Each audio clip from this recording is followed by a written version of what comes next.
Now, from Wichita's most listened to sports radio, 97.5 and 1240 KFH. This is Sports Daily with Jacob Albracht and Tommy Castor.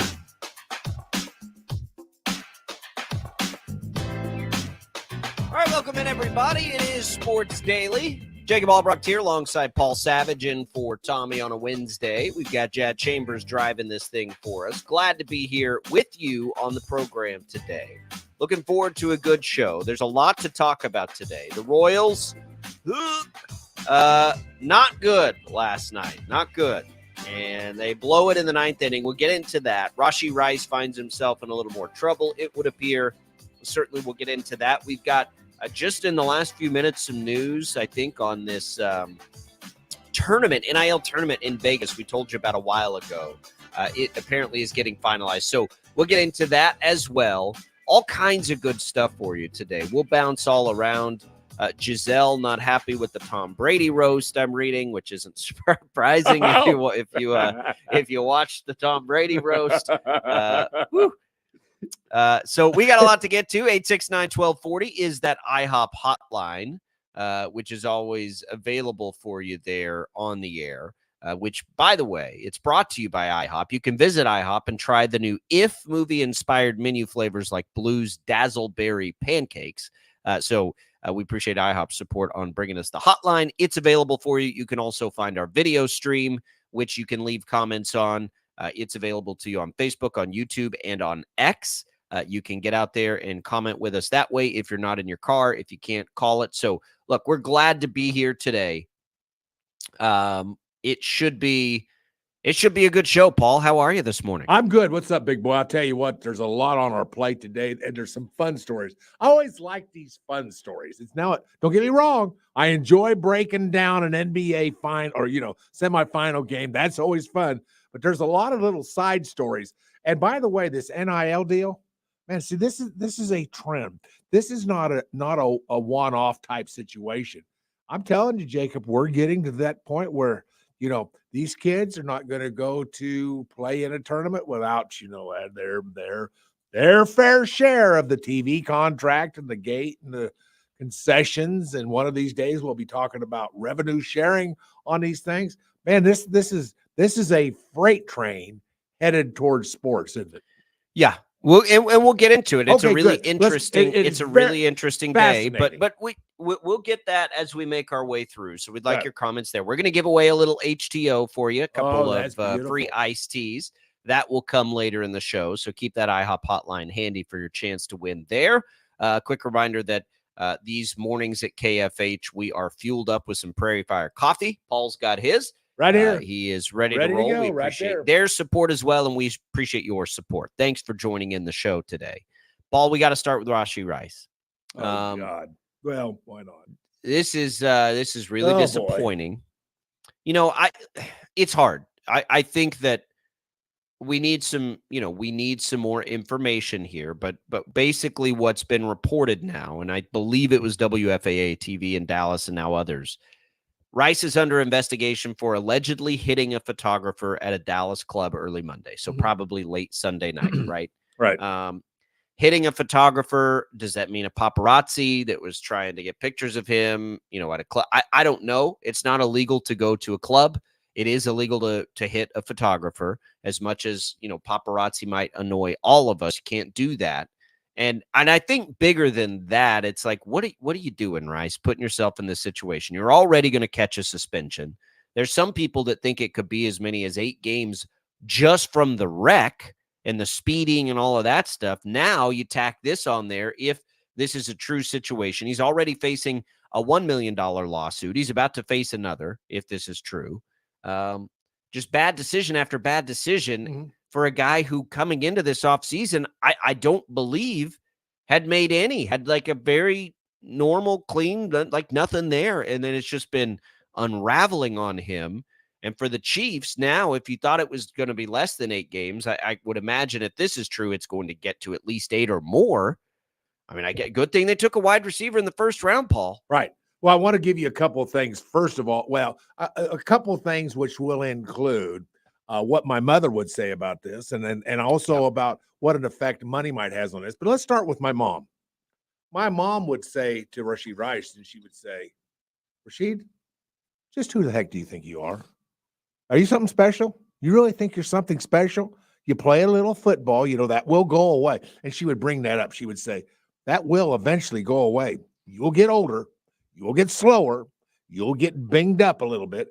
And all this will go away. But are you something special right now? Are you special that you get to do all these things without consequences? That's what she would say.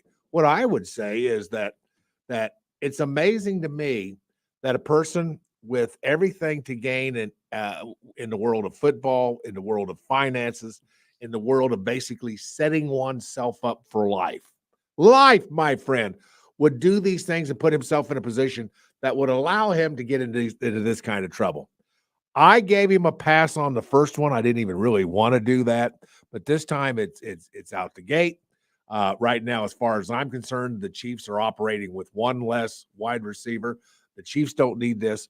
And obviously, it's one of two things. It's money that has gone to a young man's head, or it's alcohol. I mean, it's Jacob. I mean, we've both been around the block a couple of times. It's probably one of those two things. Yeah, look. By the way, it sounds like your mom's had that conversation with you before. Oh, Paul, I only say that because I've had the same conversations. Right. I was young and stupid and made a lot of really bad decisions. Yeah. Who do you think you are, Jacob? Who do you think you? That's what we get. You do these things, but he's not. Right now, it reminds me of something I was told by Walt Howard, who was, the great newsman of Amarillo that I worked with for 10 years and, was a legend in the industry. He always told me when you first started, he said, listen, I'm going to tell you something. You have to live in a glass fishbowl now with what you do. You're public facing. You got to pretend like you live in a fishbowl. And I still remember that. And, I don't always, especially when I was younger, didn't always, follow that rule, but it's a good rule. Like, everybody knows who you are. Right. If they didn't before, they certainly do now. You've got a big old target on your back. And anytime you're anywhere, everybody can see you, which, by the way, is probably why a photographer was there to take pictures of you in the first place. So, like young people make dumb decisions. That doesn't change. But now we've taken this to another point. Like, I'm not saying that because Rashid Rice did what he did in the car, he can't go live his life and have fun. I'm not saying that. I'm saying he probably shouldn't right now, at least publicly. But if you're going to do that, you've got to understand what comes with it now. You're a target. You're certainly a target for paparazzi. So you did a bad thing. You've got to live with the consequences. And a part of the consequence now is you will have been painted as this bad person. And everybody is looking for a piece of that now, whether it's paparazzi trying to get pictures of you, whether it's somebody trying to egg you on to get punched and get a payday, because that's probably what's going to happen if this is true. Again, this is very early in an investigation. We have to see how this plays out and get some circumstances here. But another thing you don't get, Paul, when you do what he did with the car is the benefit of the doubt. That's out the window now, at least in the short term. Like, you're not going to get that back. That's a part of the consequences of driving 100 whatever miles an hour down the highway and hurting people and luckily not killing anybody, is you've got consequences to live with. There are some consequences that will be set out by the law. There are some consequences that will be set out by the NFL. There were some consequences that are going to be set out through lawsuits. And there are some that are unspoken. And that's that now everybody's got a target on your back to paint you as a bad guy. And now you've given them, allegedly, apparently, something else to talk about. You cannot put yourself in those situations if you're Rashid Rice. Even if he didn't hit somebody, you cannot put yourself in a situation where we're talking about this, Paul, because the NFL is going to come down hard, and now everybody's going to go after you. That's just what happens in that world. So you can't do it. Yeah. You can't do it. Benefit of the doubt's worth a lot. And by the way, it is, but he doesn't get that anymore. It's over. And because I didn't even really enjoy giving him the benefit of the doubt on the car deal.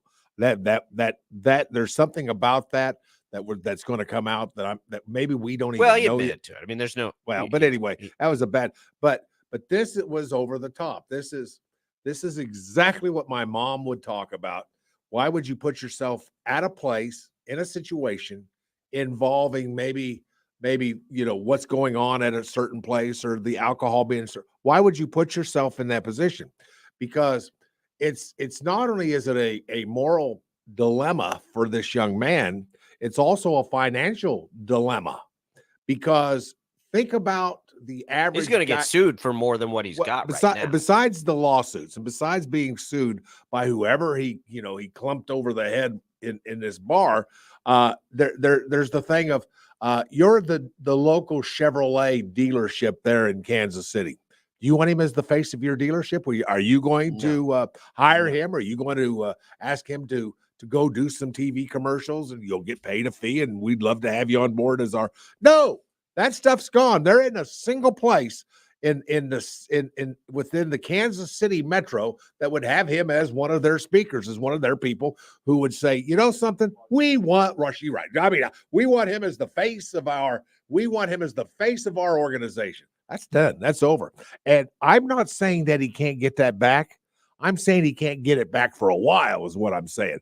But with that, it takes time. But guys do. Ray Lewis did. They do. Guys, they did. Ray Lewis. You can get it back. Well, and to a certain extent, I guess. Can we say Michael Vick? Even maybe it would be one. I don't. Yeah. He's gotten it back. I think you can. Not all the way, but yes, back to some. So it can be done. Ray Lewis is an excellent example, probably the best example I would be able to come up with. But you give yourself a chance, but you can't give yourself that chance if you put yourself at places where these kind of things can happen. Where somebody he can go to church on Sunday, and the chances are nobody's going to try to provoke him into hitting them. And that's the difference. You put yourself in places, you go places that will not happen. And his judgment on that stuff, well, it's not very good, is it?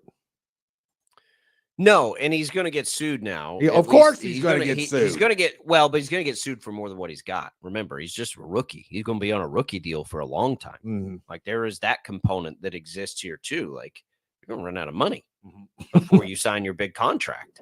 Yeah. And again, like we need details on this. Absolutely, we do. But the reality is the benefit of the doubt is gone. Yeah. So well, had the car crash not happened and we see this story, it's like, okay, like let's just wait and see what is this really? Jacob, you're not a naive rube. I know you we can't do that now. Right. We have to assume the worst because that's what happens when you're public facing and you make a terrible decision. 60 days ago, 45 days ago? So it's a problem, and it's going to be a big problem for the Chiefs because if it wasn't going to be 8 before, it'll probably at least be 8 now and maybe more. And it really hurts the champs and their chance to three-peat. Would you get rid of him? What do they do now? That's a good question. They don't have Rashee Rice, Paul. They don't have Rashee Rice for more than half the year. Let's say they don't have him for even longer. Okay. Now you're looking at a wide receiver room led by Hollywood Brown and a rookie and Xavier Worthy, two guys that have wildly disappointed in Travis Kelce. We think the receiver room is going to be better than it was a year ago, but boy, if you take Rashee Rice out of the equation, that leaves a big old hole. I don't know that it is better than it was. I don't know that I would say Hollywood Brown can replicate that production that Rice was giving them late in the year. I don't even know if a combination of Brown and Worthy can do that. Maybe they can. I mean, you'd hope that they can. But it's something that will absolutely hurt the Chiefs' chances. Well, in other words, what you're saying is that somebody like a Justin Watson or a Tony or a Moore or Sky Moore. No. Well, maybe, but I mean, that's where you're at. That's what you're looking at. Who's your go-to guy? More than likely, it's going to be Worthy. I'm guessing it's going to have to be Hollywood Brown, I guess. But that's never been. It's going to be. That's never been his. That's not been his role. I think they saw him as a piece with Rice and Kelce that becomes really dangerous if you change that role up. And look, I really like Hollywood Brown a lot. He may thrive with Patrick Mahomes as his quarterback. I think anybody that watches Big 12 football loves Hollywood Brown because of what he did in college and the flashes that we've seen. But Rashee Rice was incredible last year, Right. late in the season. Right. And so I think now if you're the Chiefs, like, don't you kind of hope this hits early in the year and you can get out of the way and hope he's there by the postseason? Well, I don't think you want this to drag on if you're the Chiefs. Well, of course, and they have to be not. having these conversations. Oh, yeah. Like, don't wait for a suspension. Like, it's coming. Get it out of the way now. Like, I don't think it would linger, Paul, into 2025. So if it comes this year, you certainly don't want it to come mid or late season. No. You kind of want it right out of the gate. Let's go. And that's the way you got to look at it. And of course, then I don't know if you can do any more with him than you do right now, because I mean, you use a Travis Kelce in so many different ways, and maybe that reevaluates how you use a Travis Kelce. But my goodness, you use Travis Kelce in so many ways. How many positions in the course of a football season does he line up in? I mean, he lines up in almost everything, including the backfield. So I mean, I get it, and I understand what you're saying, and it's very frustrating. And yet, in a way, I'm so frustrated. Not for football. That's not what I'm thinking. I'm thinking to myself, here's a young man who has the world before him. And if he just operates as a decent human being, a young man who can make good decisions, because this league is chocked full of good people who make good decisions and do good things with their fame, with their fortune, with everything that's been bestowed upon them. And they do make good decisions and do good things for other people, not just themselves, not just for their family, but for a lot of people. And this is such a wasted opportunity. That's what's irritating for me, is the fact that here's a young man who has been bestowed upon him for his caretaking one of the great privileges of this world, and that is fame, fortune, playing a game that I'm sure he loves immensely. Man, it didn't seem right. It doesn't seem right. Whatever happens to him is okay with me. And I may not say that, because I would always side on redemption. And over the years, how many times I have mentioned the word redemption. I'm a big believer of redemption. You know that, Jacob. We've done this long enough together that I believe in redemption. My limits with this young man is getting pushed, though, when it comes to redemption. I'm not so sure. There's got to be something, and it may not be redemptive. It may not be redemptive. I'm not making excuses. The one bad decision with the car is inexcusable, right? Like, you cannot do that. Right. Which you hope that there are a lot of lessons learned there. Thankfully, nobody was killed, but that's a tough lesson to learn. I think there's redemption there. If this was a situation where pushy paparazzi was in his face and he punched him, like, I'm not gonna condemn him for that. You can't do that. No, you're not. Well, in the short term, no. Okay. In the short term, certainly you will. You absolutely will. But like, for the big picture of like his story is now told, no, I don't think so. It's a habit that you don't like to see. Certainly. What on earth are you doing in a club in the first place, in that town where everybody's looking for you? You can't do that. Right now, everybody in that town is looking for him, or they wouldn't find him at a club. They found him. It wasn't probably that hard to find him. You just can't give these things opportunities to happen. That's all I'm saying. 869-1240. You can weigh in. And we will come back. Let's get to the Royals, Paul. They blow it in the ninth. Yikes. More Sports Daily right after this.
Let's do this thing. Go! Sports Daily is on KFH.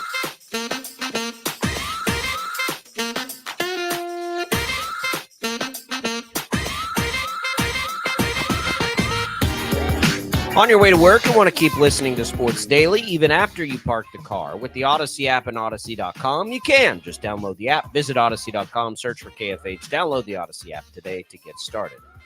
Apologies, I got a little crud in my throat here.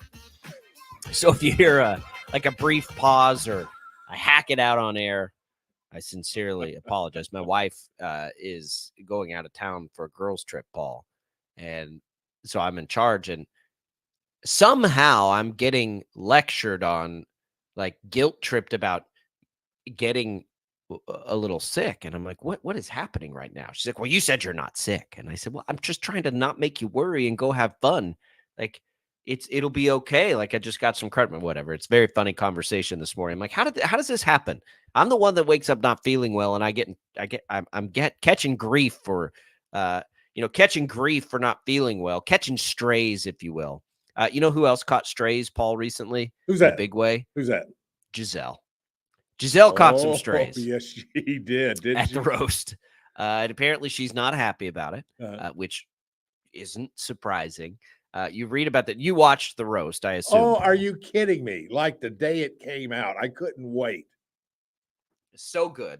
So old school good, where you get a room full of people just cracking at each other. Most of it, of course, aimed at Tom Brady. And, you got to have the right kind of personality to be able to do that. I think sometimes comedians can do it because, they do it for a living. So when they get roasted, it's funny. It's a little dicey when you get to big time personalities like Brady, but he took it all in stride. But apparently now, according to a lot of people, there were two things off limits: his kids, which is understandable, right? And Robert Kraft, which we saw one joke made about Kraft and Brady. The only time he got upset all night was for Kraft. I don't know why Kraft has such paper thin feelings. And well, why he was there too, by the way. By the way, any guy that was everybody else. Yeah. But I mean, why do we need to protect Robert Kraft? Well, after all, this is a guy that gave a ring away to Putin, right? Oh, I don't know. I don't care. But you're a billionaire. Like you can get a little fun poked at you. And I know that was a tough situation, but it's at a roast. Right. And by the way, if you haven't seen the roast, find it. It's on Netflix right now. Find it and get it and watch it. It's really hilarious. It is a throwback to the old roast days. And by the way, we don't get very political on this show very often and hardly ever. I can't even remember the last time we got political.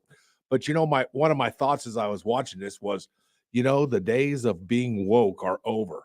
It's gone. They're gone. This roast. It's different. Yes, this roast. Yeah. It put a nail in the coffin of woke society. There was nothing that was off limits. There was nothing that couldn't be said.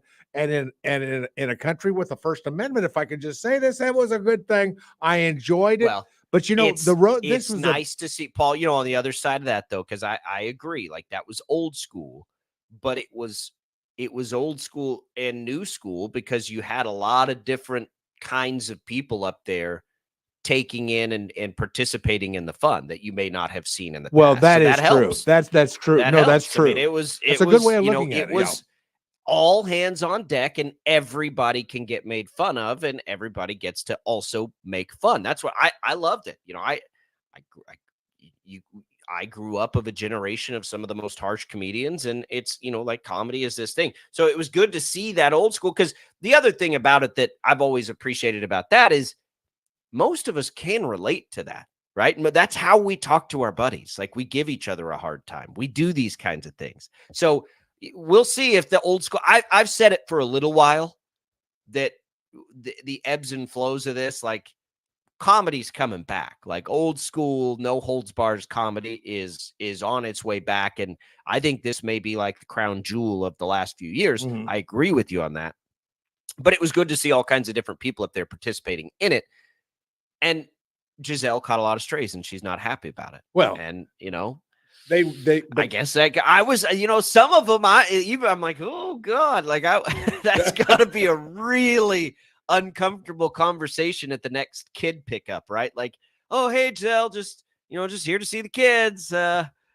You watch anything interesting lately? Like you catch anything on TV lately? Yeah. The first time I knew, I don't want to give this away if you haven't seen this show, but the first time I knew this was going to be, and this was very early in the show, somebody comes up and says, "Oh, I know it was Nikki Glazer who says, and Tom Brady, 8 rings." 8 rings. Oh, you had to give one back. Giselle had to get her ring back, didn't she? Oh, 7 rings. And I knew with that joke, it was hilarious. I don't do Nikki Glacier justice, but I can tell you this: that was one funny moment.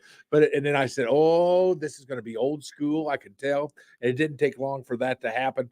But Giselle, you have to know that this is going to happen. But I mean, Giselle, you're a public person. I mean, you are. I know. You are. Look, I'm fine. Yeah. Okay. It is what it is, and I just love that it happened. There were the thing for me, Paul, is I'd never heard of Nikki Glazer before. What haven't you watched Rose? You've seen Rose though. You've seen Comedy Central's Rose, haven't you?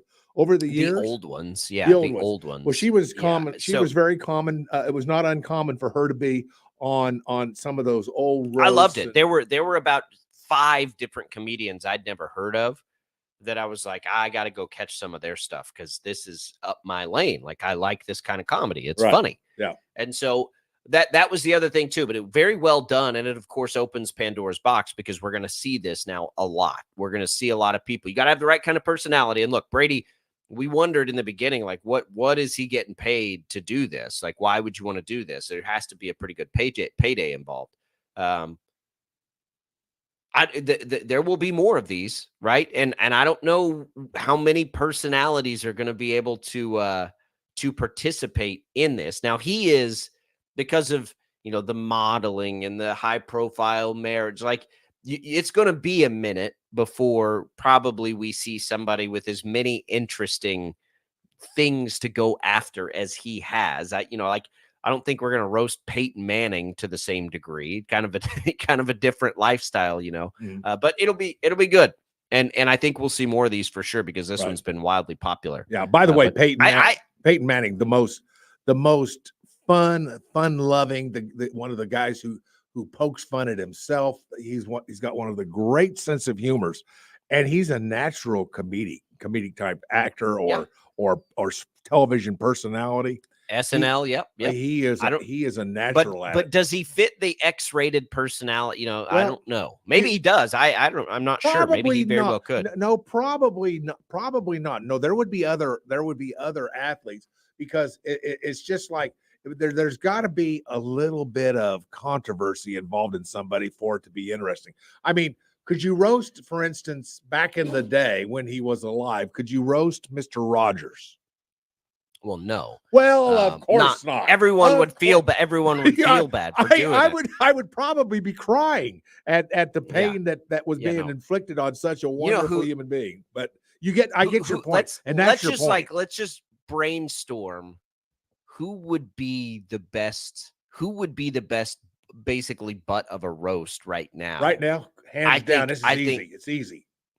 Aaron Rodgers would be the best to me right now that I can think of. Oh, well. Tiger Woods would be good, but Tiger Woods would not, I don't think, enjoy it enough. It would just feel more uncomfortable. Mm-hmm. But he would be an easy one.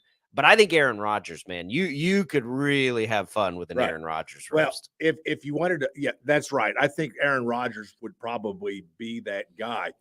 Maybe in the world of sports, maybe Caitlyn Jenner would be. I don't know if she's ever been roasted, but that would be one that would be kind of interesting. I think she has been roasted. Oh, I didn't know. I haven't seen roasted. I did. Okay, that might very well be.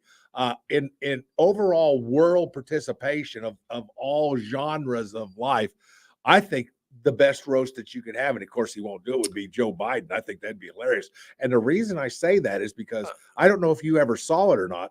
Donald Trump was roasted. Now, this was before the politics deal. He was a successful businessman. Way back when. He had The Apprentice going. He was a personality on television because of The Apprentice at that time. But this was probably 10 years ago, something like that. Yeah, I don't want to roast politicians. I don't want to give them. But it was funny, isn't it? It was funny. Well, I'm sure it was. I'm sure it was hilarious. And but anyway, you know, go like ahead. our late night comics, that's all they do is joke about like I'm more interested in interesting people. Yeah. If you want to go back to the world of sports, and this is just because I think the jokes would be funny. I'm pretty sure he wouldn't take it all that well. Stick with the Packers and go with Brett Favre. Oh yeah. Oh my He gosh. deserves a No, roast. he will not take it. He does- doesn't even have to be He's there. not a sense of humor kind of guy. I do not take No. him as the guy you want to go have a he'd, beer. and you'd sit have and- to just roast him without him being there. I think you Well, could do there- that. But you got to have a little bit of love in order for the roast to be effective. I know. there's- That's what I mean. yes. It's kind of a hard balance. Like Brady is perfect for it. So then who else? And the other problem with going Brady first is there's not going to be a high profile enough participant to follow. Like, how do you follow Brady? You know, you think you're going to get LeBron James up there? I don't know how you follow Brady with anybody because it's never going to be what that one was. You almost have to wait a really long time. And you'd have to shoot for the stars. Like Rodgers would be perfect now because of all the wacky things he does and says. I think he would be one that could follow it. I don't think LeBron James would do it. Patrick Mahomes would probably do it, but it's too early for him. I don't know. It'll be now. And the other thing too is, Paul, now that these athletes have sort of seen what's out there, you maybe you're a little more guarded going in. Bill Belichick and Tom Brady got hammered in that thing. Right. Like they got roasted hard. Right. Like how many guys are going to be willing to do that? Right. I don't know that there are very many. I just came up with the best roast of all time. Coach K. No, Yo, he God. would not enjoy that. Oh my gosh. He's got a great sense of humor. I mean, it doesn't come out very well, but Coach K is that perfect, every hair in a place, holier than thou, but he doesn't flaunt it as much. But does he have enough good stuff to make fun of? That's the point. He's got so much good Yeah. stuff. There would be like multitudes of things to make fun I of. don't know. Jad, Coach K, yes or no? Yes, but in exactly the same way, Bill Self. He'd be more interesting. Well, I don't know about that. He'd have all sorts And a of stuff you roast. could, yeah. Well, but Bill Self doesn't but have again, that like- national persona that a Coach K has. Right. Coach K. Tom Brady just had a divorce. Like, so if married to Giselle, Tom Brady sits up there, the Giselle jokes are coming, that probably doesn't work, right? Because he'd have to go home to Giselle. Like that's not going to work. No. So that would have changed the outcome or the course I the think, direction like, of this roast. Yes. my vote's for Rodgers. He's not married. Like, what are you going to make fun of that really? Now, he may get his feelings hurt a little more than Brady, but man, you'd have such good material to work with. Like, cast my vote for a Rodgers. That's roast. not That's bad. what we need. You know something? I think I may go with that. Jad, you on board with that? I agree. And I'd also, one of the things that actually kind of highlights one of the things that wouldn't work against Mahomes. You do have material, but the problem is it's not against him. All your material is his family. It's against his brother. And that gets into a different, that gets into a different lane when it's not going to be about you hardly at all. That just doesn't work. Yeah. Hey, by the way, guys, if you saw, Jed, did you see the roast? Have you seen the roast yet? No, I haven't watched it yet. Well, but if you do, just watch the clips. Yeah, you watch the well, but it's so entertaining. I encourage people to watch the whole thing. It's that entertaining. But anyway, the thing that even I had to sit up and do a double take and shake my head and look down at the floor. I had to sit there and go, my gosh, what are you doing? Were the Aaron Hernandez jokes. Now, for those there were a lot of times there were a lot of times where I was like, "Ooh," but again, I mean, by the way, it's relatable, right? It's relatable. You've all got those friends, right. Like everything that'll make that joke, and you're like, okay, like that's it. Maybe you're younger, or maybe you've forgotten. Aaron Hernandez was a really, really good tight end with the New England Patriots, who was sent to jail and committed suicide in jail. Yeah. And the jokes flew. The jokes, yes, they did.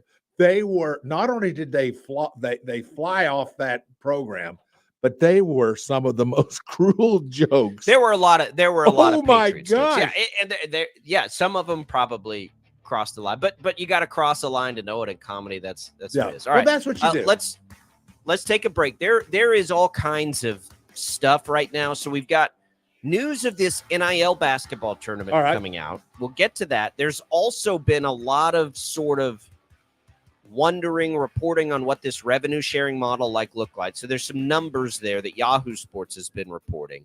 So we'll get into all of that. Royals fans will get to the disappointment last night as well in the Brewers walk-off win as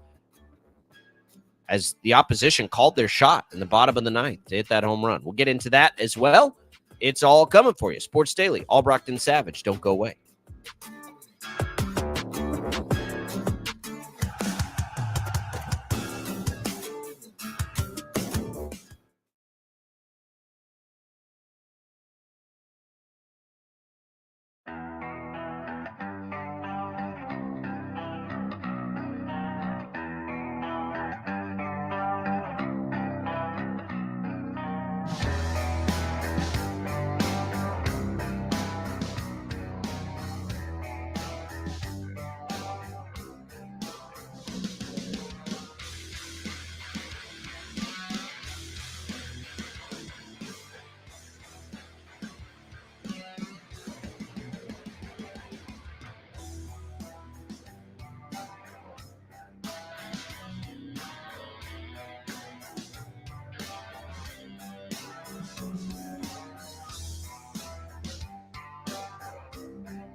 69-1240. Time to get busy. This is Sports Daily on KFH.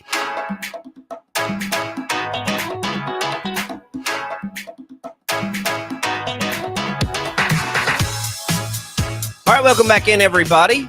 Thanks for being here with us. This portion of the program brought to you by Crestview Country Club. Always appreciate their support. Give them a call. All kinds of different memberships for you out there, even if you don't play golf. If you do, of course, you get access to 2 18-hole courses. I'm going to try to hit the range at least. I was going to play golf this week. My wife's out of town. Kids are in school. Great, I'm going to go play golf. And then that was a nice idea yesterday, Paul, until my calendar got filled up with things to do. Wow. So now I won't have time to do that. So I'll go hit the range, though. I'll probably go hit the range. Maybe I'll catch a happy hour or something.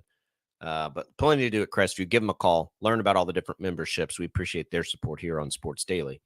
Paul, we'll get into this a little more in the second hour, but the Royals last night blow it. Willie Adames basically called his shot, having some fun with fans.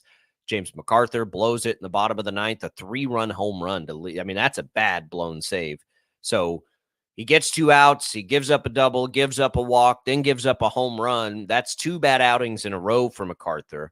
He had been clean, though, for a while. So I don't think it's time to panic or anything like that with MacArthur, because 369, he had 9 straight good, clean outings, and he's had 2 bad ones. But, you know, that's a disappointing loss because you had a great start from Lugo again.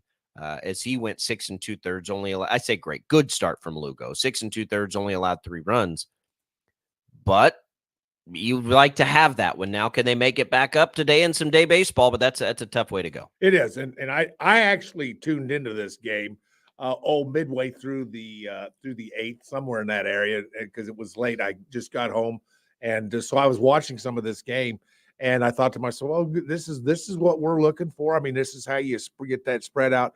You know, right now the Kansas City Royals are only 5 games above 500. It wasn't that long ago, just a week or 2 ago, maybe 3 weeks at the most. They were 8 or 9 games above 500, and it was really cool that distance on the 500 playing 500 baseball is starting to narrow. I don't want to see it narrow. You can't afford to give these kind of games away, particularly when you're at home in front of the home fans. And because I tuned in, there was a 2-lead run by the Royals. Royals were up by 2, and sure enough, it was given up with a home run, and that's that's bad enough. A 3-run home run, it's one thing to blow a 1-run lead or inherit some base runners, but to come in clean with a 2-run lead and get 2 outs and then blow it that way is well, and good for Willie Adames. That's a good story. Adames apparently, some fans were having fun with him, and he kind of told them about what was going to happen, and he called a shot basically. So that I like that part of it. It sounds like, and then he went and had, there's a Royals fans ribbing him throughout the game, which heckling is fun to do at a Major League Baseball game. So good for him for being a good sport about it. And, of course. And you know what? He got the last laugh. So it doesn't take long for a professional baseball player to figure if you take offense, if you're like Giselle and you take offense, things are going to come your way even harder and faster, and you're going to get more of it. True.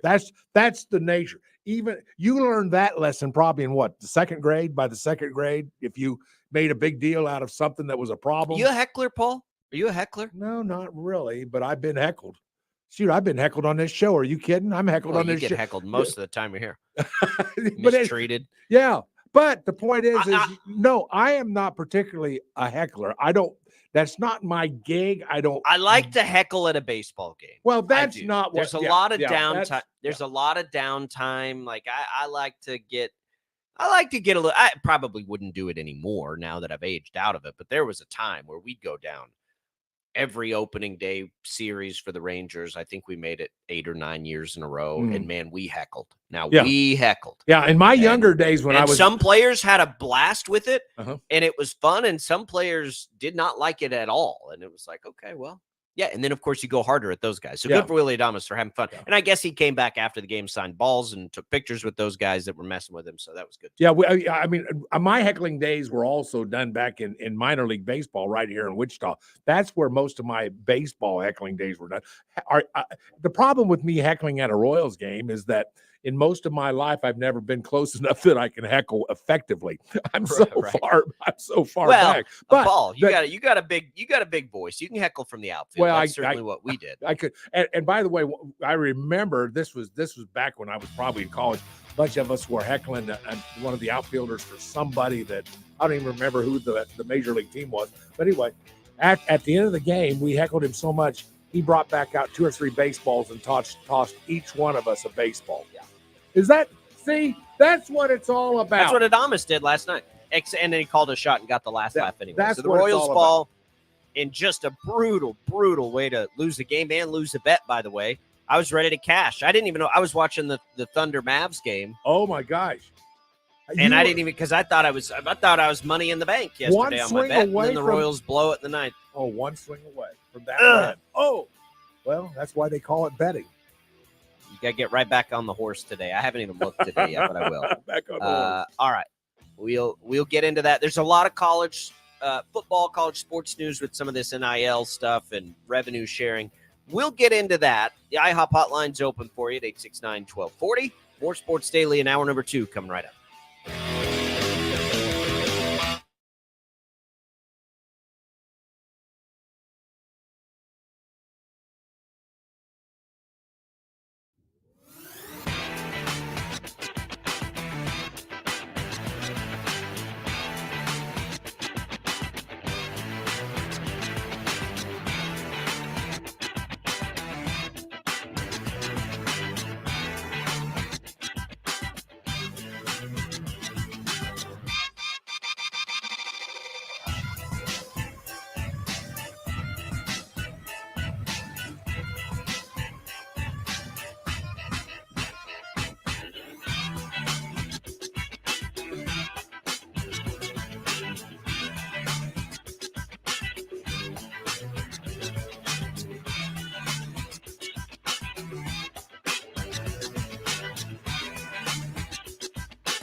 Sports Radio, 97.5 and 1240 KFH. This is Sports Daily with Jacob Albracht and Tommy Castor.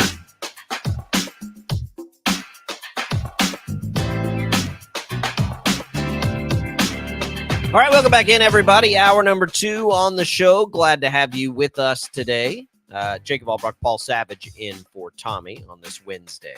The IHOP hotline is open for you, and it is brought to you by IHOP. You can visit IHOP and try the new If movie-inspired menu flavors like Blue's Dazzleberry Pancakes.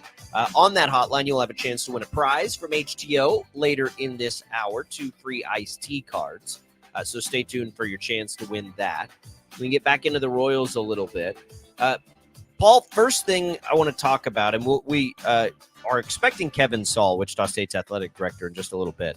Want to, get the latest on what's happening with the softball program and the AAC tournament happening this week. Maybe Gene Stevenson's gift, the news from last week. So we'll try and chase down Kevin Saul. Paul, let's talk about real quick the NIL basketball tournament with potentially millions of dollars paid to the participating schools, dubbed the Players Era Festival. We had first heard about this a while ago, and in those times, we'd heard Kansas was going to be a part of it. Now, so there's new reporting on this late yesterday that there are 8 teams that are supposed to be involved in this. 7 of them are on board: Alabama, Houston, Notre Dame, Oregon, Rutgers, San Diego State, and Texas A&M. Then the Blue Bloods get mentioned for a 2025 tournament and beyond, that it would expand to 16 teams. So if they have this first one, I don't know then now with this new reporting that Kansas would be involved there, but certainly in the second round, it sounds like there's interest. This to me, Paul, seems like an absolute no-brainer, right? Why, for these programs to be able to go, and a lot of the coaches are quoted, saying we'll play in the parking lot as long as the check clears. Like, for an NIL opportunity like this, it apparently is, clearing all the hurdles potentially for compliance with the NCAA and everything else. If they can get that piece of it, and these, brands and everything are willing to come together, I'm sure put this tournament on TV and, pay $1 million to the teams for playing. What a great opportunity for those programs and for those athletes of those programs to catch a little NIL money on something like that. It makes you wonder where this could go. Now, we all assumed that this was going to happen. I'm a little surprised that it's coming this quickly. I mean, it seems like all the barriers that have been barriers over the years, those barriers are falling pretty quick, aren't they? I mean, I've spent a lifetime of watching barrier after barrier for universities and for players and for athletes. And now all of a sudden they're falling, and they're falling so fast I can't even keep track of them. But of course this was coming. But we already have these tournaments, Paul. We already have them. But we don't have every player getting a check from somebody for having gone and played in this tournament. And that's where we're headed with this stuff. And this is why this is going to be so popular. That's why these teams want to go, because it's a chance not only for your yearly stipend or whatever you're doing in terms of of income from individual sponsors for commercials or autograph signing periods or whatever the case might be. But this is now, we're talking about checks for playing. And that's where this is headed. I don't know if this is where it's going to be right off the get-go, but I can see that this is where it's going. And by the way, it was inevitable. Once the genie's out of the bottle with this stuff, this is where it's going to go. And then you're going to see this follow not only on these invitationals like this, but you're going to see these kind of things when it comes to conference tournaments, when it comes to regular season. There's going to be, in other words, there's going to be. Well, yeah, you just you can tie the sponsors to the event to also get, if you're, I don't know, the shoe brands wouldn't work because those are probably different deals. But if we always use the example of a car company, let's say you're Toyota, right? And you want to sponsor it. Well, all the athletes that are there, go be in a couple Toyota ads while you're there. You know what I mean? Like, I think it's doable. We'll get more into that in just a minute. Joining us now, Wichita State Athletic Director Kevin Saul. Big week for you guys, Kevin, as we get ready for softball action, like right out of the gate here in the AAC tournament, finally coming to Wichita, where we've been excited for this opportunity for the Shockers for a long time. So here it is. It's here. Good morning. It's here. Good morning, guys. Appreciate the opportunity to be on the show again. This has been a long time coming. I will tell you, it predates my time at Wichita State in terms of what Christy and her staff and our teams have built over the last 12, 13 years. 5 out of the last 7 NCAA regionals, 3 conference championships.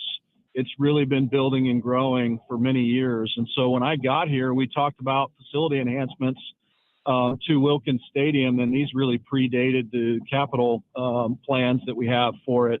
So in the last 2.5 years, we've invested about $2.5 million into batting cages, lights, a new dugout that will connect to the team practice facility and the team operations building on that third base side.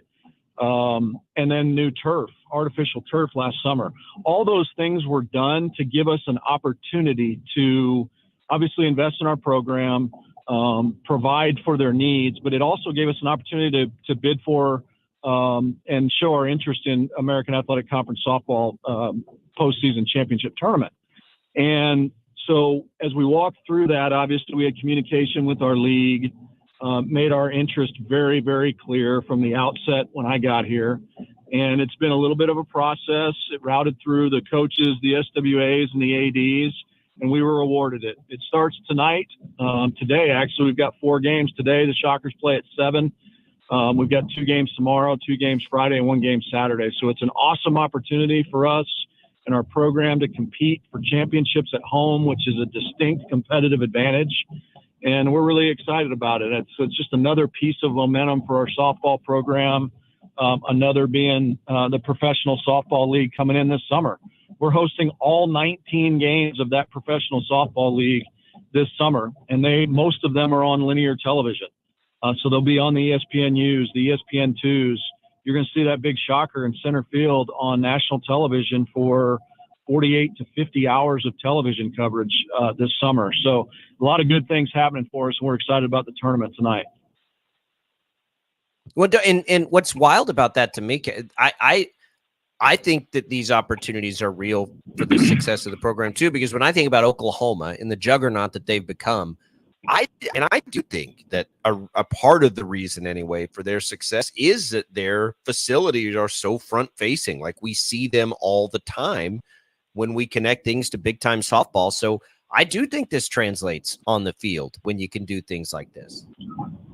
Yeah, there's no question. At the end of the day, the Oklahomas are the Oklahomas because for decades they have maximized on every opportunity that they could find.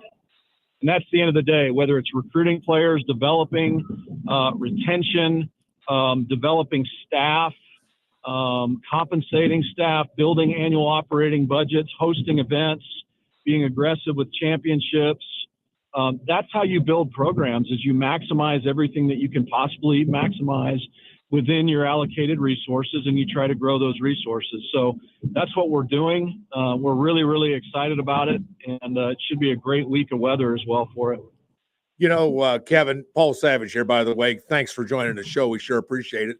But one of the things that seems to come up all the time, and I look at Wichita State softball, and I understand that there's all kinds of controversy with NIL. People are still figuring it out. Where's it going? What's it going to end up being? Wherever it is right now is not where it's going to end up being. That's, I think we can all agree on. And we had a conversation last week. Jacob and I just so happened last week had this conversation about where this was going with major sports versus minor sports. You look at Wichita State softball. How important is NIL to, say, a sport like softball at a school like Wichita State? How important is NIL to softball at Wichita State? NIL is important to softball. What I will tell you is it takes on a different magnitude in a sport like softball as opposed to a football or a basketball. The things that you are reading in the media, the lawsuits, the litigation, the conversation about employees, in my professional opinion, impacts so few of the 500,000 to 600,000 student athletes that are in the NCAA system. Keep in mind, just globally, the NCAA grants and aid system, scholarships, connecting education to young people, it's the second largest grants and aid system in the country next to the GI Bill. It literally connects young people to education, career and professional development, and jobs. That's what it was intended for. And that still exists. But at the highest level of athletics, that's where you're seeing the television contracts for the football and the basketballs. That's where you're seeing this influx of significant revenue. And so the conversations that we're having about whether it's employee status or general contractors or NIL and compensation and all those things, it really impacts the tip of the iceberg when it comes to college athletics. So the conversations, we got to be careful that we're not implementing something system-wide when the issue really resides in a certain niche of that system. So what I would tell you is NIL is important to softball. Also, educational funds are important to softball. Scholarships are important. So we fully fund the scholarships for softball, room, board, books, tuition, and fees. Every student athlete gets cost of attendance, about $250 a month check. We fully fund Alston for softball, which is $6,000 a year based on academic performance. And there is some NIL that's involved with softball as well. But to be candid, not at the level of our women's basketball, men's basketball type of program. So the magnitudes are a little bit different, Paul. Well, I think to follow that, Kevin, what's interesting, and I think your answer is really a perfect segue. So, a lot of the conversations right now in the last week have been perhaps a revenue sharing model to help solve the lawsuits and all of these things. But I think the fear that most have, and it's a very obvious and probably, relevant fear, is that if the money goes out like that, does it hurt the other places? Can it coexist, I guess, would be my question. Can you have these different models to pay and compensate in the bigger sports that don't come in and hurt the ability of the other sports to operate? Yeah, I think you can. I think we can as an enterprise. Obviously, there's these historical elements that we've got to reconcile. The House case, all of those litigation pieces that are basically looking at retroactive NIL over the last 5 years or whatever the statute of limitations is. Those have to be addressed. But the most important issue in front of us is how will it be addressed in the future in such a way that it doesn't negatively impact what we're able to do across all 15, soon to be 16 sports at Wichita State. So in other words, if we're going to get into a revenue share or employee model, which I'm not advocating, I don't think that's the right place to go to get to employee status for a lot of reasons. We've got to make sure that system doesn't negatively impact the ability for a young woman to come in and compete on our bowling team and obtain her degree We've got 50% first-generation college students in our athletics department. So we've got a lot of young people. That's 125 of our 250 that are doing something that's never been done before in their families and likely would not have the resources to do that without the athletics aid that comes with their scholarship. And so that hasn't gone away. And so we've got to be careful that we protect that first and foremost. The other thing that, you get into this employee NIL compensation conversation, well, there's taxes involved in all that. So let me paint an example for you, just a very, very simple example for you. We're a $25 million budget. We have 250 student athletes. These are approximate numbers. So on average, we're spending about $100,000 per year to support our student athletes, whether that's coaches' salaries and benefits, annual operating to include medical expenses, insurance, food, gear, travel, lodging, all of those things that we do, about $100,000 a year. Well, if you start to get into this employee conversation, that becomes a taxable benefit. Guys, the gear that I get that's got the shocker on it, the season tickets that I get as the director of athletics, those are taxable benefits. So depending on it goes into your paycheck as income. And depending on the value of those tickets, you're gonna pay your prevailing tax rate on the value of those tickets. So imagine we're strapping these young people with $100,000 taxable benefit. And their tax bracket's probably going to be one of the lowest, down in that 18 to 20%. So imagine young people, 50% first-generation college students, doing something that's never been done before in their family. We can provide the scholarships. We can do all of those things.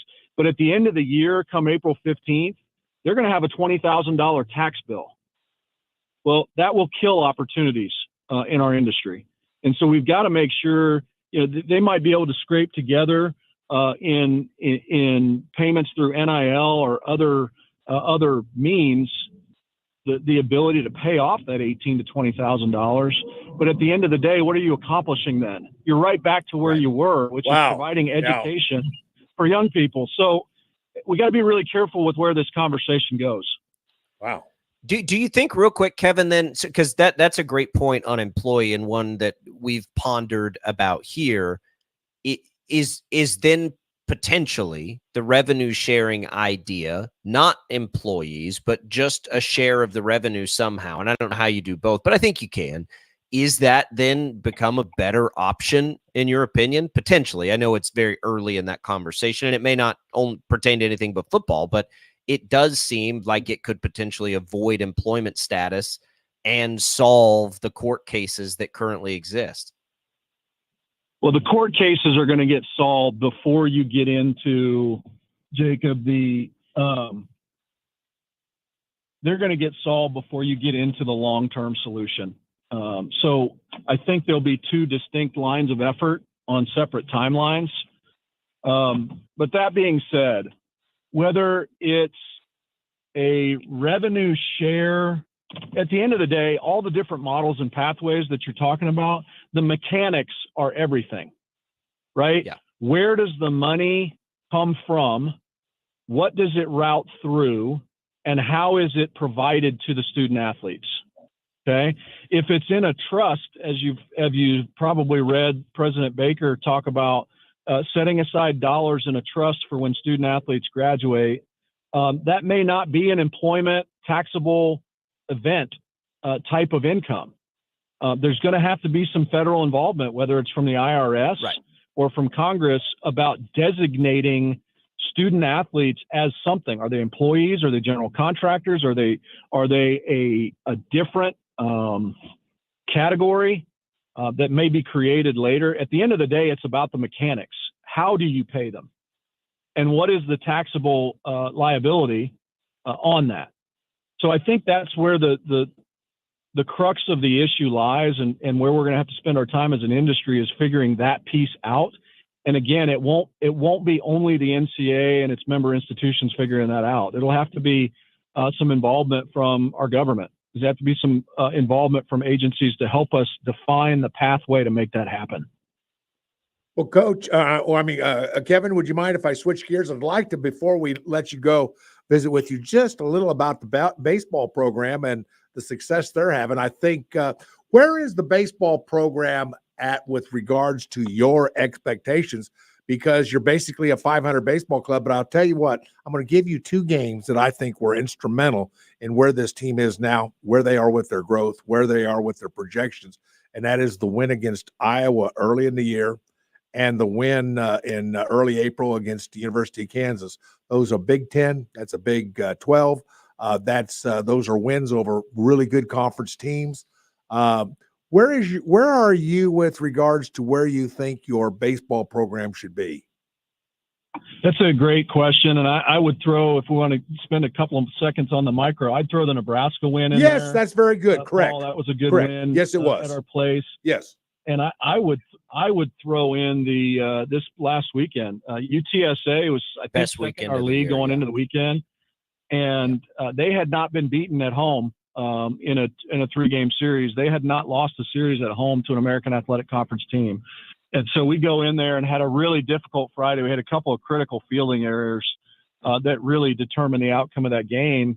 And then because of inclement weather anticipated on Sunday, we played a doubleheader on Saturday and won 11-2 and 8-4 on Saturday, back-to-back games. And I know Brian and his staff were up until about 4 o'clock in the morning on Friday night, early Saturday morning, trying to figure out different combinations and lineups and matchups and all of those things.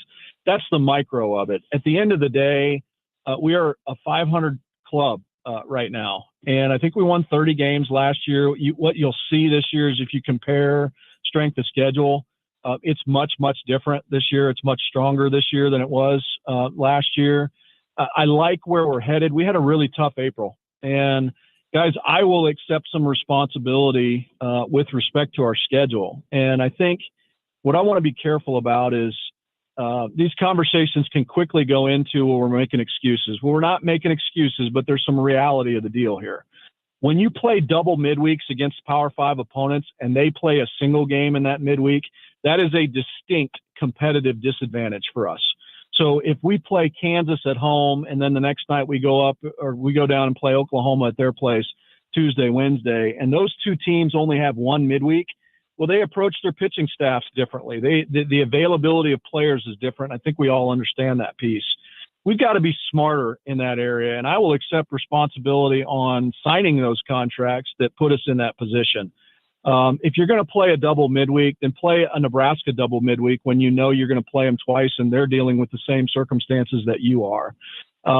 There's things that we can do, guys. We can play 4-game weekends early to pull a midweek off later in the year and play a 4-game midweek.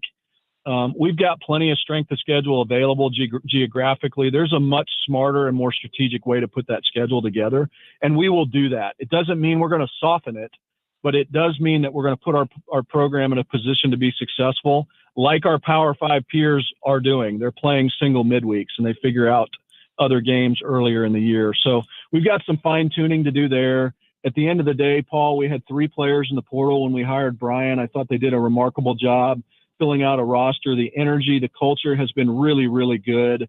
I've not seen one red flag as it relates to that.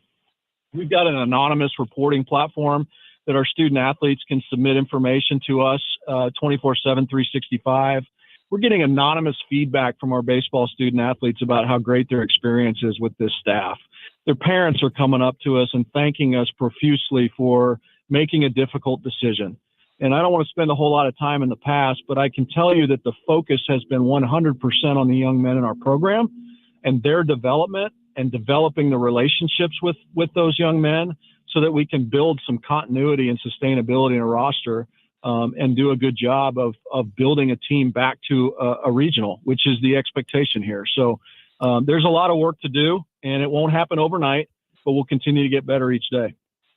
And one of the biggest names in college baseball officially mends a bridge that had been being mended, but Gene Stevenson's gift feels significant, I think, to the future of the not just because it's dollars and cents, but the optics of it. Kevin, feel big from the outside. I would imagine it feels rather large on the inside too. Well, I'm very, very humbled by it. And I will tell you, growing up in Manhattan, in the time period that I did, there were 2 iconic figures Because we grew up Wildcats, we didn't recognize the iconic figures in Lawrence. So forgive me if I leave a couple of those out. But we saw Gene Stevenson as young people on ESPN when they started the College World Series coverage. We saw Coach Snyder building what he built. I know those two had a very, very close relationship.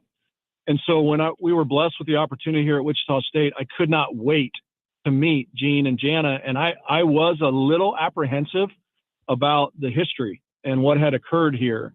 And I can tell you this, Brent Chemnitz needs a lot of credit for this. But at the end of the day, Gene and Jana have been unbelievably welcoming to Jennifer and I and what we're trying to build with this baseball program. There's not been 1 ounce of awkward. They have welcomed us with open arms. I will regularly spend 4 or 5 innings with Gene watching a game at home, just talking baseball. Jana and I had a relationship going back to 2014 when we had a Golden Spikes and Dick Hauser Award winner at Kentucky. And so I've known Jana for a long time, and that relationship has been awesome. You guys read the release. This place is Gene's life's work.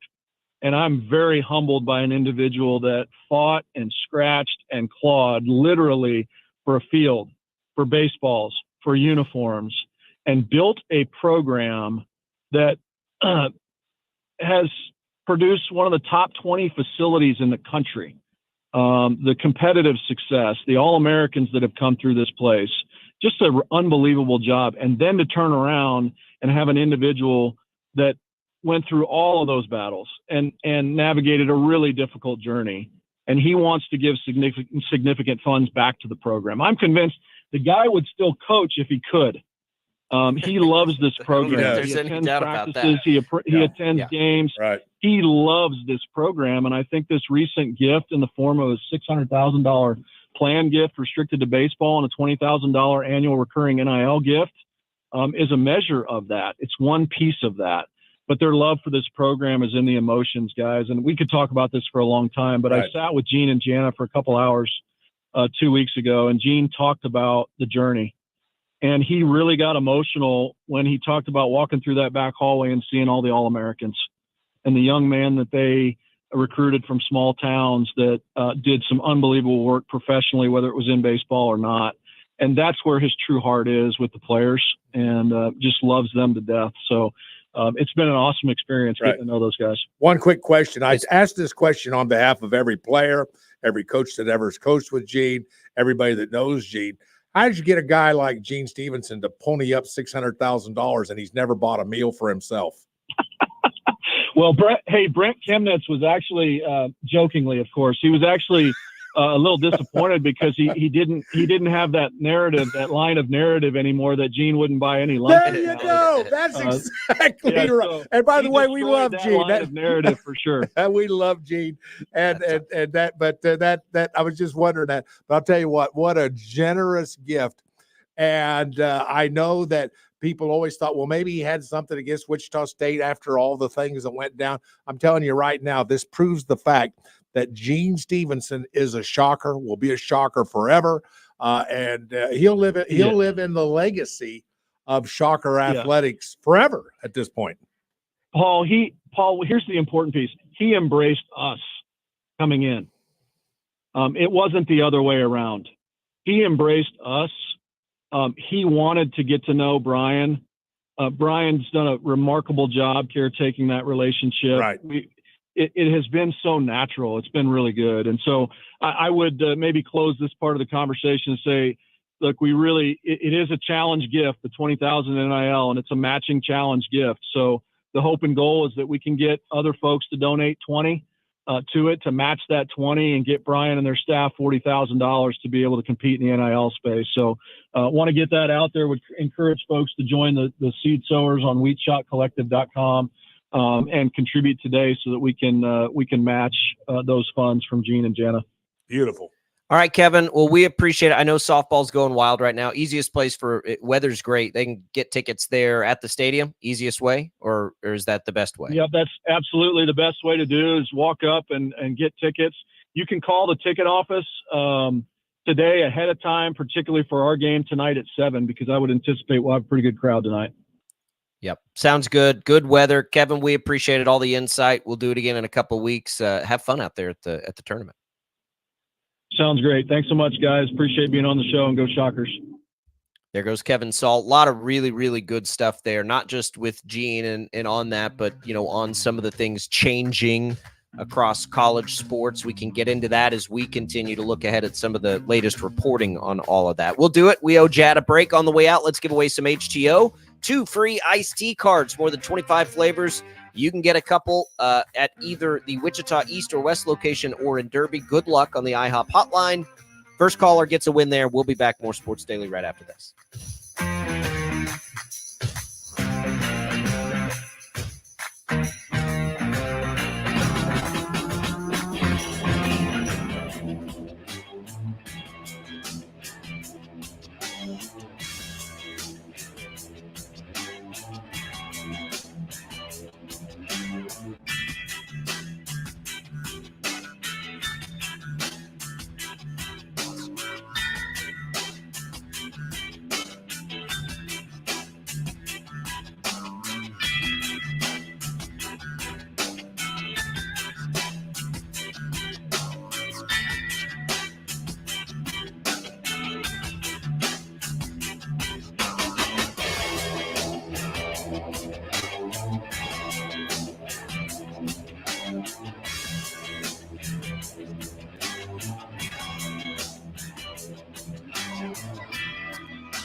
And everybody.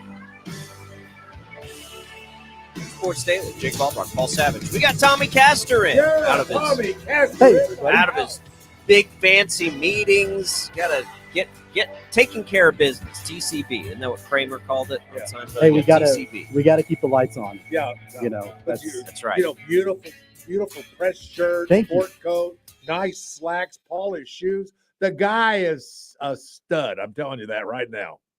I am gorgeous. I'm gorgeous. I mean, I don't. Yeah. Of course you are. T-shirt and my underwear right now. Paul's lighting it up right now, and yeah, Tommy's dapper there. Not on screen, off screen for our video streamers out there.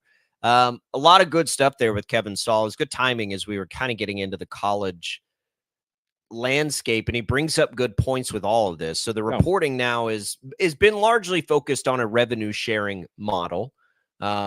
Tax implications have always been complicated with all of this, and we've worried about that to some degree. The employment part is an interesting tax conundrum, and I think his points on permissible benefits are not something I had considered in the taxable thing yet, and that's probably not anything you'd want to go down if you're an athlete. I think there's a reason that we're seeing this revenue model generally, remember, was it earlier this week or was it last week where the union, I think it was last week because you were with me, Paul, where the beginnings of this college athletes union are like, they seemed receptive to it and never mentioned employment. And so maybe there is a way through, and I don't know how you'd revenue share it, but maybe that's a way to get the best of both worlds. Because it isn't going to impact everybody. Not everybody benefits from the TV contracts they're talking about sharing in the first place.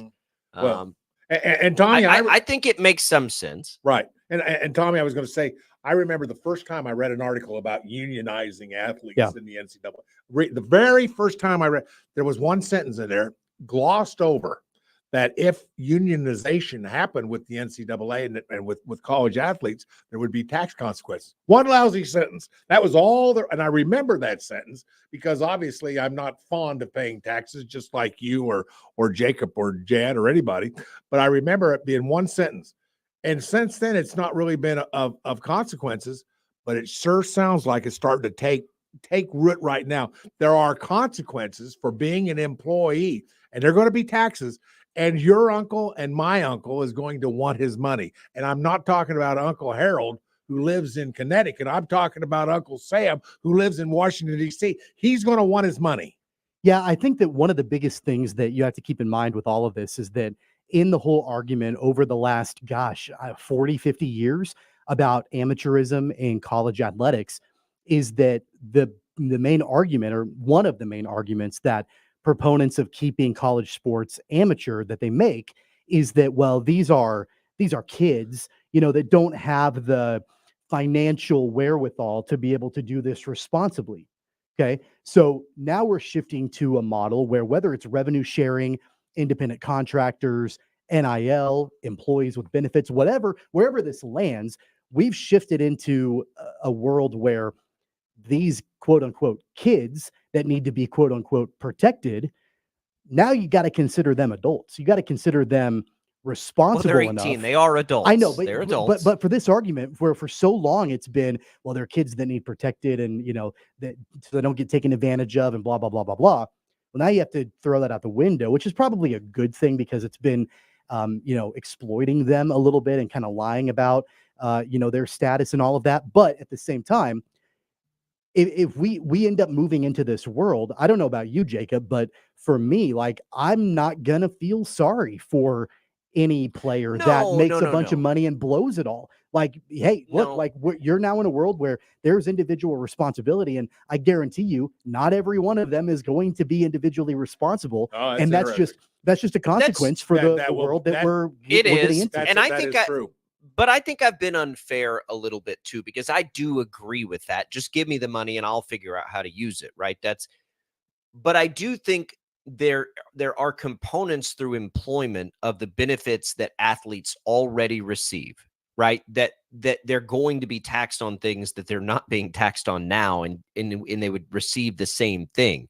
Right. So if you're an employee and you get your dorm paid for, that's a taxable benefit. Like if not now, but I'm trying to No, right. But I'm trying to like relate that. Like, what have I learned in the business world? Well, I've learned that, if the company helps us with childcare when we open a store, guess what? That's a taxable benefit. Yeah. You don't just get that I help. got Like you. you have to pay No, taxes that's big. as the person who received that benefit. So even though you're not like collecting a check for that particular thing, you can be taxed on it. The gear that they're gifted, all the, the shoes and the socks and the warm up, those are taxable benefits. Mhm. In TV, sometimes in contracts, you work in a clothing allowance.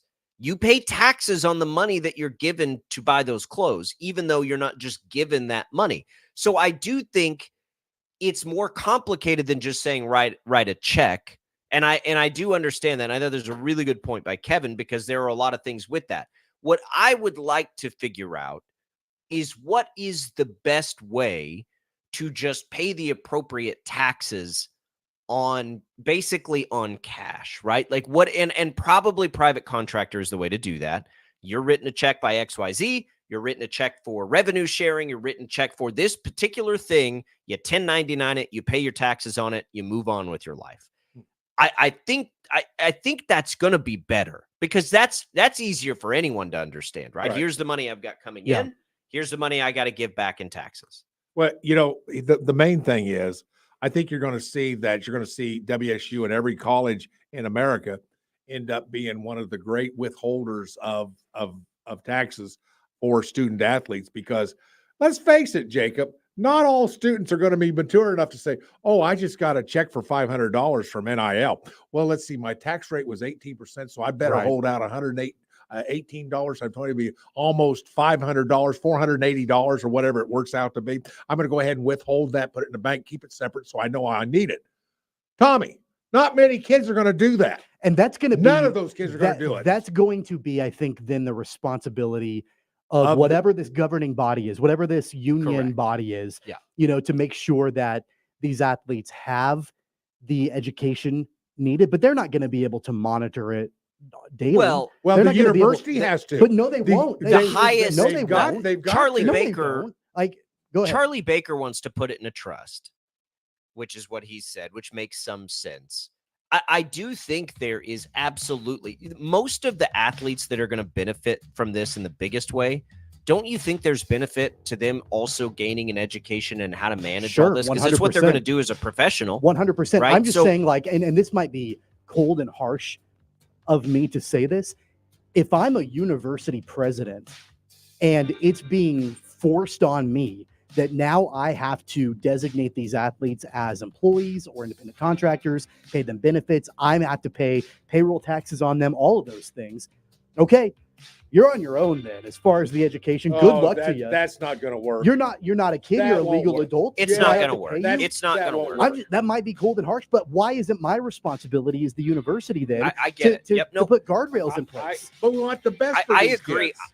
I think, too, that's why we're really not seeing any side anymore advocate for that avenue. I think a combination of NIL and revenue sharing, if it's all paid out as, just as like, again, you're just written a check, probably makes the most sense and offers the most simple. It may not be the most like tax effective, but it's the simplest, which is what everyone would probably prefer here. This is wildly complicated. And I'm glad that these conversations are happening. Kevin Saul had really good insight on it, on the benefits piece. Go back and listen to that. You can on the Odyssey app. You can go back on the video stream. Just scroll back a little bit and listen to what he had to say about how complicated that could get through employment, because I think it's something that I hadn't considered yet. So go back and check that out. We'll come back.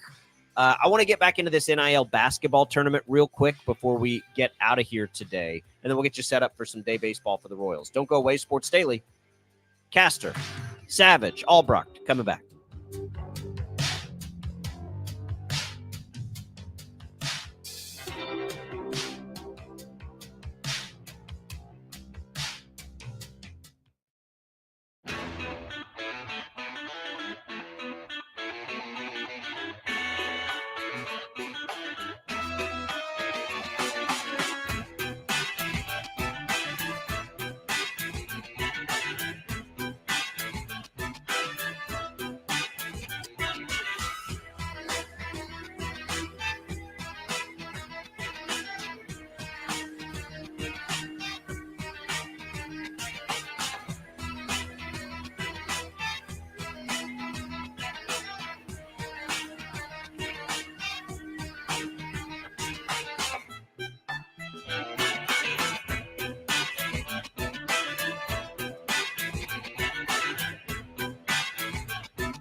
All right, welcome back in, everybody.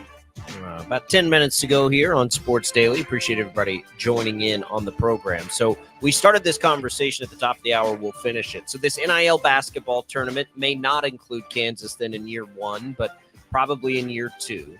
The details of it largely being worked out. It looks like they can do it and keep compliance with the NCAA. So if it happens, look, it opens the door a lot, I think, in basketball. I don't know how it would relate to football as much, but in basketball, if the NIL sponsors can get involved in this and then find ways for those athletes that are participating to promote their brands or do whatever, it seems pretty simple to me.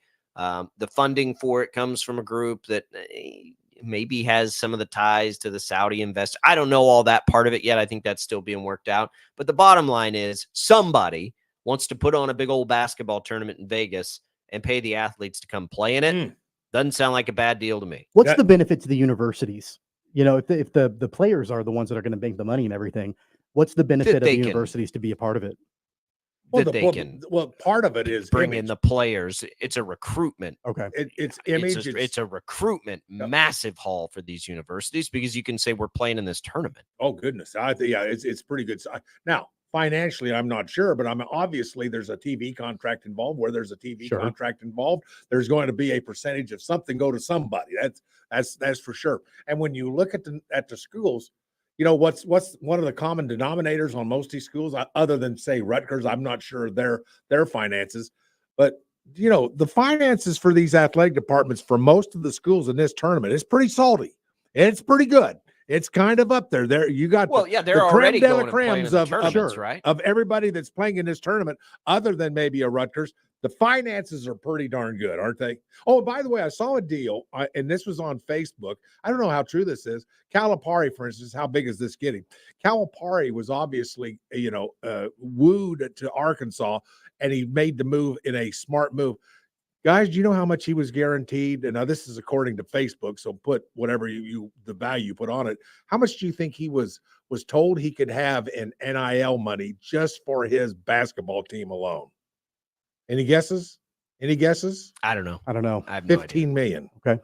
Now that works out to be what? 1.2 million per player that's on scholarship, something like that. I mean, think about that. Yeah. 15 million. Sometimes I think these numbers are inflated. I got to be honest. Well, that might be, and it might be, but the point is that the number was a number that I believed. Now, you know, 5 years ago, if you said, you know, Calipari's going to have $15 million to woo players, I'd have thought, well, he's not going to last long on not being on probation there, is he? But now I look at that and I think, because I see the numbers being, you know, thrown around to local players in football in particular, not necessarily basketball. In football, I see the numbers being thrown around. These numbers are real numbers, Tommy. They're real numbers. Yeah, but they ain't $1.2 million. No, but they're 6 digits. They're 6 digits. Sure. So, for some players, maybe. Yeah. But I don't think you'd ever see big name players transfer away if they were making $1.2 million. Boy, that would be a heck of a transfer away all. It would be tough. No, nobody's walking away from a milli. That ain't going to happen. I'll sit my happy butt right on that bench and collect my paycheck. There you go. So I think sometimes those numbers get a little inflated. Now for the upper echelon, sure. I think it's probably even more than that, quite frankly. But like an average, no, I don't think that's the case at all. 869-1240. We'll come back. We'll wrap it up. Tell you what's on the network today when we return on Sports Daily.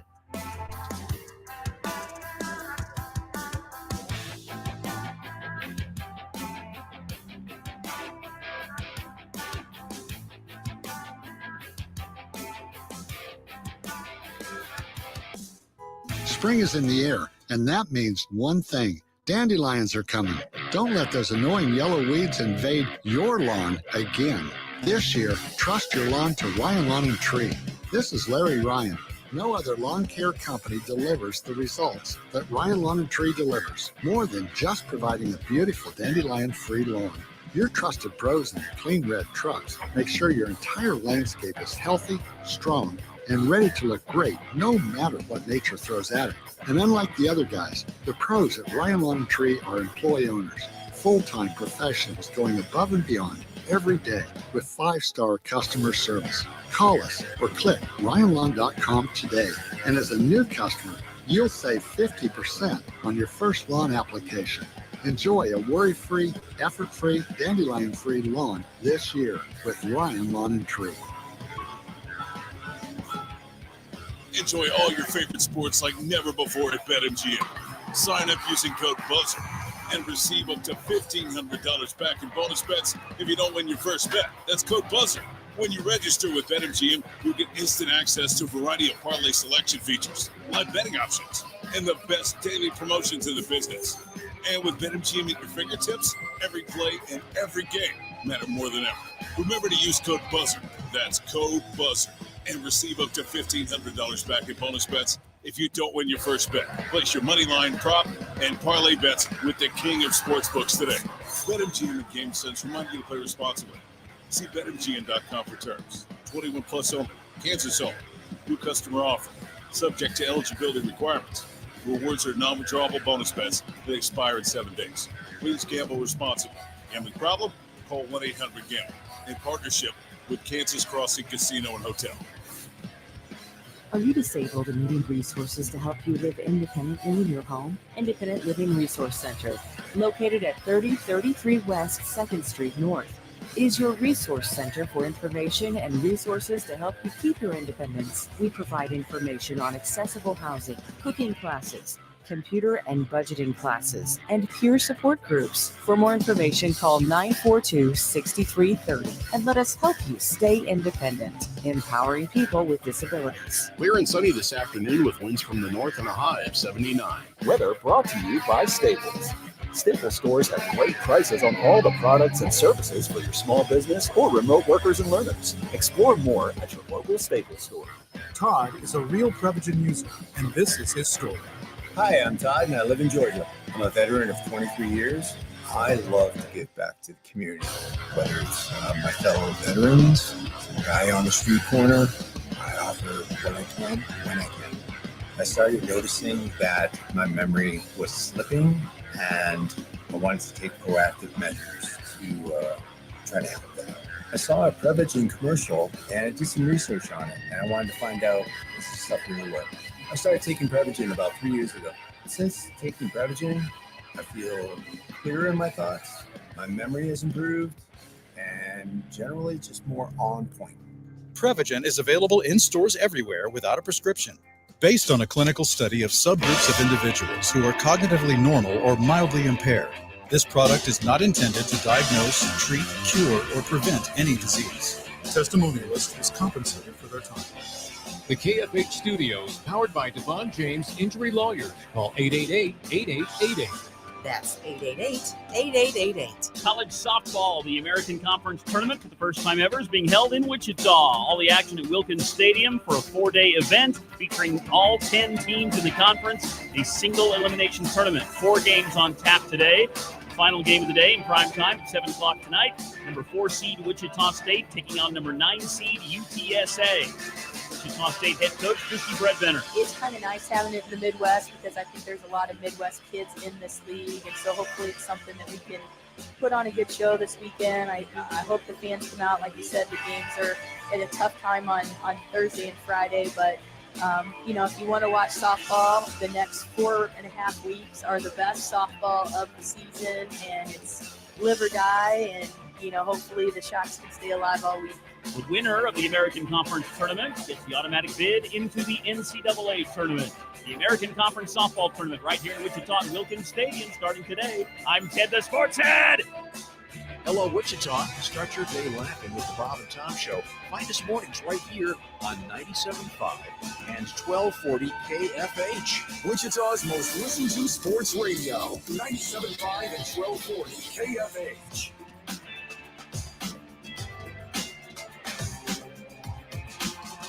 All right, that's it for us, everybody. Thanks for being here. We've got some programming here, Infinity Sports Network from 11 to 1, Jim Rome today. And then it's Royals baseball as they try to bounce back with Brady Singer. Really disappointing, costly for some of us, loss in the ninth inning last night.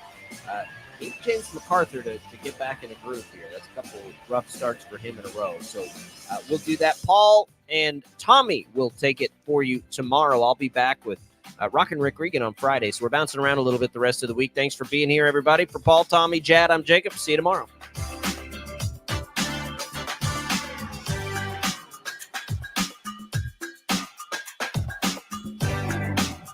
An Odyssey Sports Station.